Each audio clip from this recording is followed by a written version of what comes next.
Bienvenue, mon frère, ma sœur, toi qui viens d'entrer dans cet espace de lumière et de réflexion profonde. Ici, nous parlons de l'âme, de la foi, de l'amour d'Allah et des mystères qui touchent ton cœur. Si tu veux voyager à travers des histoires inspirantes, des rappels qui éveillent l'esprit et des messages qui renforcent ton lien avec ton Créateur, alors tu es au bon endroit. Index revers pointant vers la droite blanc, abonne-toi dès maintenant et rejoins cette famille grandissante, afin de ne manquer aucun rappel qui pourrait transformer ta vie. Car chaque mot ici est pour toi, et chaque instant est une invitation à te rapprocher d'Allah. Bienvenue à toi, et que cette chaîne soit pour toi une source de paix et de lumière. Un simple cristal blanc que l'homme utilise chaque jour, et pourtant, derrière sa discrète apparence, il porte en lui un langage que seuls les cœurs attentifs entendent. Lorsque tu poses un grain de sel sur ta langue, il réveille tes sens. Il donne saveur, intensité, profondeur. Mais il peut aussi brûler, assécher, te rappeler la fragilité de ton palais. Ce contraste entre douceur et amertume est un miroir de la vie elle-même. Livre ouvert Allah dit. Et il a donné libre cours aux deux mers, l'une douce, agréable, et l'autre salée, amère. Et il a placé entre elles une barrière et une limite infranchissable. Coran 25, 53. Deux mers, deux réalités. L'eau douce et l'eau salée, côte à côte, mais qui ne se mélangent jamais. Ce verset ne parle pas seulement de géographie. Il parle aussi de toi. En toi résident deux océans, l'un de douceur, l'autre d'amertume. Le sel devient alors le signe de cette frontière subtile qui sépare tes émotions, tes expériences, tes choix. Imagine un instant. Tu prends un verre d'eau pure. Tu y ajoutes une pincée de sel. L'eau devient légèrement piquante, mais toujours buvable. Ajoutant encore, et le goût devient amer, insupportable. Le sel est comme les épreuves, en petite quantité, il éveille ton âme, mais en excès, il peut l'étouffer. Étincelle histoire. On raconte qu'un homme, accablé par ses malheurs, alla voir un sage. « Ma vie est remplie d'amertume, dit-il, la voix tremblante. » Le sage, silencieux, prit une poignée de sel et la mit dans un verre d'eau. Il donna à boire à l'homme. Celui-ci grimaça, amer. Le sage sourit doucement, puis prit une autre poignée de sel et la jeta dans un lac. « Bois de cette eau, dit-il. » L'homme but et ses yeux s'illuminèrent, frais, délicieux. Alors le sage répondit, « La douleur de la vie est comme le sel. Elle dépend du récipient de ton cœur. Si ton cœur est petit comme un verre, chaque épreuve le remplit d'amertume. Mais si ton cœur est grand comme un lac, les épreuves s'y dissolvent et deviennent légères. » Cette parabole n'est pas seulement une histoire. Elle est une invitation à élargir ton cœur, à ne pas réduire ta vie à un simple récipient fragile, mais à l'ouvrir comme une mer qui absorbe le sel sans perdre sa beauté. Livre ouvert Allah dit. Ne soyez pas comme ceux qui ont oublié Allah, car il leur a fait oublier leurs propres âmes. Coran 59, 19. Oublier Allah, c'est réduire son cœur à un verre fragile. Se souvenir de lui, c'est l'élargir à la mesure de l'océan. Écoute ton cœur. Combien de fois as-tu laissé une petite épreuve t'emplir d'amertume? Un mot blessant, une perte, une attente non exaucée. Ces grains de sel, si tu ne les dissous pas dans l'océan du souvenir d'Allah, deviennent lourds et t'étouffent. Étincelle autre histoire. Une femme pieuse perdit son enfant unique.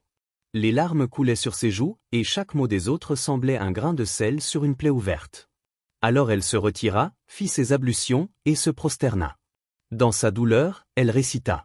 Nous appartenons à Allah, et c'est vers lui que nous retournerons. À ce moment, son cœur s'ouvrit.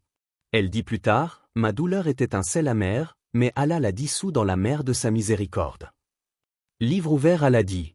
C'est lui qui a fait descendre la quiétude dans les cœurs des croyants, afin qu'ils augmentent en foi avec leur foi. Coran 48, 4. Le sel devient alors un rappel, il n'est pas seulement ce qui donne goût à la vie, mais aussi ce qui t'apprend à supporter son amertume.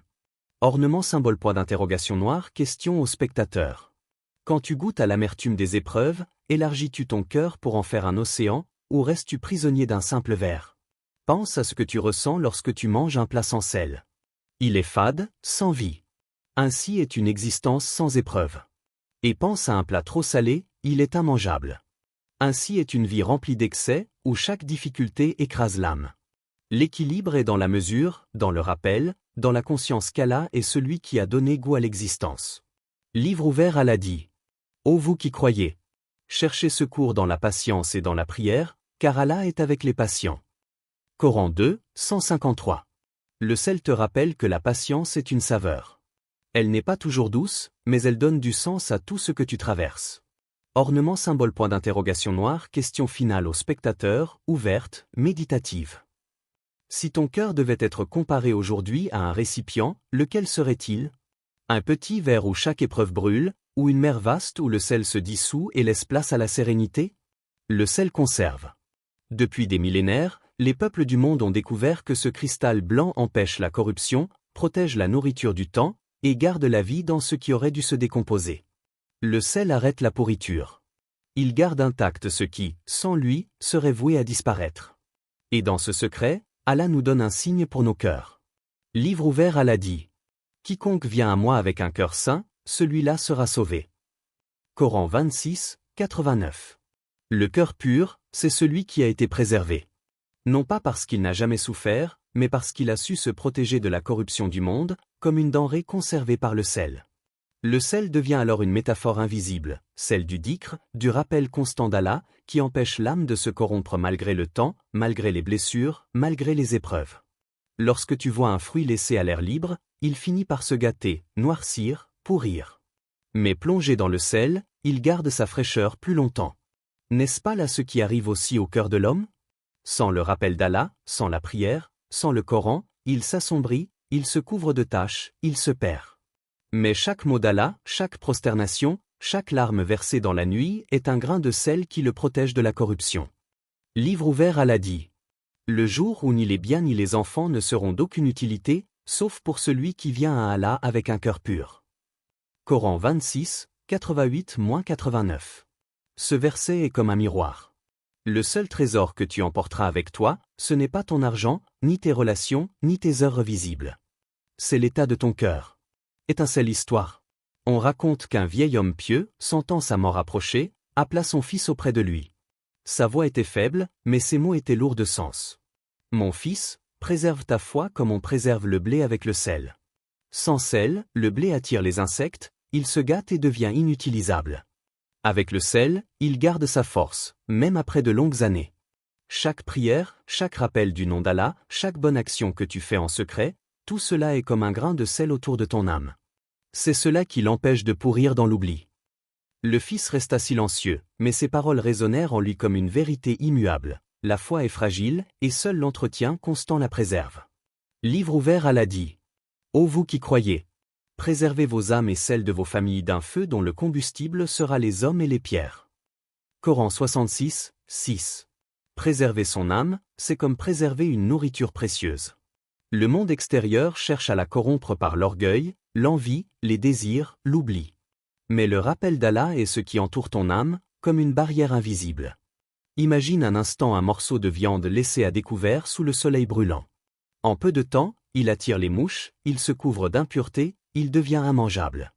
Ainsi est le cœur sans foi, exposé au monde, vulnérable à toutes les tentations. Mais si ce même morceau est recouvert de sel, il garde sa force, il résiste, il reste pur. Ne t'es-tu jamais demandé pourquoi Allah a donné à l'homme la capacité de se souvenir, mais aussi celle d'oublier? Le souvenir est ce qui préserve. L'oubli, ce qui expose. Le dhikr est le sel de l'âme. Livre ouvert, Allah dit.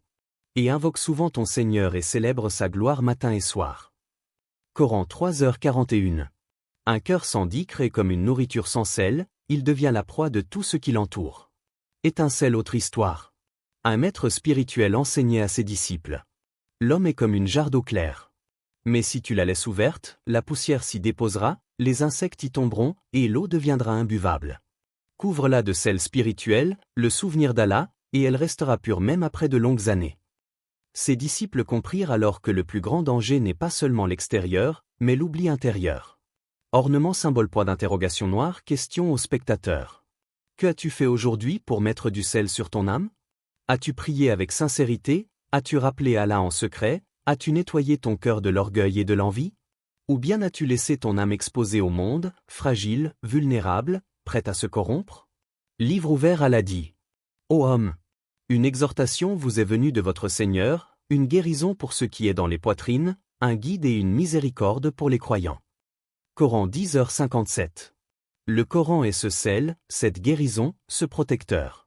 Chaque verset est un cristal qui se dissout dans ton cœur et le garde purifié. Mais encore faut-il que tu l'absorbes, que tu le laisses agir, comme on laisse le sel pénétrer un aliment pour le protéger de l'intérieur. Ornement symbole point d'interrogation noire, question finale au spectateur. Si aujourd'hui ton cœur était un fruit, serait-il préservé et intact, ou bien aurait-il déjà commencé à se gâter sous l'effet de l'oubli et de la négligence? Le sel donne soif. Chaque fois que ta langue en goûte la morsure, ton corps réclame l'eau, ton âme réclame un soulagement. Le sel est ce qui éveille en toi un besoin que tu ne peux pas ignorer. N'est-ce pas là le rôle des épreuves? Elles sont amères, elles piquent ton cœur comme le sel pique tes lèvres. Mais derrière elles, un secret, elles te poussent à chercher une eau plus pure, à tendre vers la source divine. Livre ouvert à l'Adi. Et c'est lui qui a créé de l'eau les deux espèces, l'une douce et désaltérante, l'autre salée et amère. Et il a fait de vous des hommes et des femmes. Coran 35, 12. Deux eaux, deux réalités. L'une qui désaltère, l'autre qui brûle. Mais les deux viennent d'Allah. L'amertume du sel n'est pas un accident, elle est un rappel. Car sans elle, tu ne connaîtrais jamais la valeur de l'eau douce. Imagine un instant. Tu marches dans le désert. Tes lèvres craquent, ta langue colle à ton palais, le sel de ta sueur brûle tes yeux. Et soudain, tu aperçois une oasis. Ce premier goût d'eau fraîche qui touche tes lèvres. N'est-ce pas la plus belle métaphore de la miséricorde d'Allah après la souffrance? Étincelle histoire. Un voyageur traversait un désert aride. Sa gourde était vide, ses lèvres brûlaient du sel. À genoux, il leva les mains et invoqua. Ô Allah, toi seul peux étancher ma soif. Et voilà qu'au milieu des dunes, il aperçut une source d'eau claire jaillissant du sable. Il but, et son âme s'ouvrit. Le sel de sa soif l'avait conduit à l'eau de sa miséricorde. Ainsi est la douleur, elle n'est pas là pour te briser, mais pour t'amener à boire à la source que tu avais oubliée. Livre ouvert à l'Adi. Dit, c'est lui qui, du ciel, fait descendre une eau dont la terre revit après sa mort. Coran 29, 63. L'eau qui descend du ciel, comme une réponse à la soif de la terre. Et toi, quand ton cœur est sec, Allah fait descendre des versets, des rappels, des signes. Écoute la musique du monde, chaque goutte de pluie, chaque rivière qui coule, chaque larme qui tombe, tout est une réponse à une soif. Même tes larmes salées sont une preuve que ton âme réclame une eau plus pure. Étincelle histoire d'un prophète. Lorsque Moïse, Moussa, paix sur lui, guida son peuple à travers le désert, ils furent accablés par la soif. Allah ordonna à Moïse de frapper un rocher avec son bâton. Et de ce rocher jaillirent 12 sources, une pour chaque tribu. Coran 2h60. Le sel de leur soif les avait conduits à reconnaître la puissance d'Allah, qui fait jaillir la vie même de la pierre. Ornement symbole point d'interrogation noire, question au spectateur. As-tu déjà frappé le rocher de ton cœur sec, pour y laisser jaillir une source de foi? Ou restes-tu assoiffé, prisonnier du sel de tes douleurs? Livre ouvert à l'Adi. Et nous avons fait couler des rivières sous eux. Coran 4h57. Les rivières du paradis ne sont pas que des promesses lointaines. Le sel de la vie est ce qui t'empêche de rester indifférent. Sans épreuve, tu ne connaîtrais pas la soif. Sans soif, tu ne connaîtrais pas la valeur de l'eau. Sans douleur, tu ne connaîtrais pas la douceur de la proximité d'Allah. Étincelle histoire symbolique. Un sage enseignait à son élève. Chaque larme que tu verses est salée. Mais sache que cette salinité est le rappel de ton besoin. Tes larmes ne sont pas une faiblesse, elles sont la preuve que ton âme a soif. Laisse-les couler, car elles sont le chemin qui mène à l'océan de la vérité. Et l'élève demanda, « Mais maître, pourquoi Allah met-il tant de sel dans nos vies ?» Le sage répondit, « Parce qu'il veut que tu recherches l'eau de sa miséricorde, au lieu de te contenter des illusions de ce monde. » Livre ouvert à l'Adi. Et c'est lui qui, à partir de l'eau, a créé l'homme, et il en a fait des liens de sang et d'alliance. Coran 25, 54. Nous sommes nés de l'eau. Sans elle, nous mourrons. Mais ce n'est pas seulement le corps qui a besoin de boire. L'âme, elle aussi, réclame son eau. Et si tu ne la nourris pas, elle se dessèche, elle se fissure, elle devient stérile. Ornement symbole point d'interrogation noire, question au spectateur. Ta douleur est-elle un obstacle qui te coupe de la source, ou bien est-elle cette soif bénie qui t'appelle à chercher Allah? Souviens-toi, le sel est ce qui rend l'eau douce précieuse. La faim rend le pain savoureux. Et la soif rend chaque goutte de pluie un miracle. Alors regarde tes douleurs autrement, elles sont les signes que ton âme te crie d'aller boire à la seule source qui ne tarit jamais. Livre ouvert à l'Adi. Leur parabole est celle d'un désert où le voyageur assoiffé croit voir de l'eau, mais en réalité, ce n'est qu'un mirage. Et il trouve Allah près de lui, qui lui donne son compte en entier. Coran 24h39. Le monde est un mirage. Tes désirs sont des illusions. Mais derrière le sel de tes manques se cache la véritable eau, Allah lui-même, celui qui désaltère les cœurs. Ornement symbole point d'interrogation noir, question finale au spectateur, ouverte, méditative. Quand tu regardes ta vie et ses douleurs, vois-tu un désert qui te brûle, ou un chemin qui te mène vers l'eau éternelle? Le sel équilibre les saveurs. Sans lui, un plat est fade. Avec excès, il devient immangeable. De même, l'âme humaine, sans équilibre, perd son goût, son essence, sa raison d'être. Livre ouvert Allah dit. Ainsi, nous avons fait de vous une communauté du juste milieu. Coran 2, 143. Ces mots ne sont pas une simple recommandation, ils sont une identité spirituelle. Allah a choisi pour cette communauté un chemin clair, un chemin qui refuse les excès, un chemin qui refuse les extrêmes. Le sel devient ici une image puissante. Il ne détruit pas, il ne domine pas, il équilibre. Trop peu, et le plat est inutile. Trop, et il devient amer. Il en est de même pour la vie. Trop de laxisme, et l'homme s'égare, trop de dureté, et son cœur s'assèche. Le rappel de l'équilibre divin. Regarde la création, le jour et la nuit, la chaleur et la fraîcheur, la pluie et la sécheresse. Tout est équilibre. Si le soleil brillait sans fin, la terre brûlerait. Si la pluie tombait sans cesse, tout serait noyé.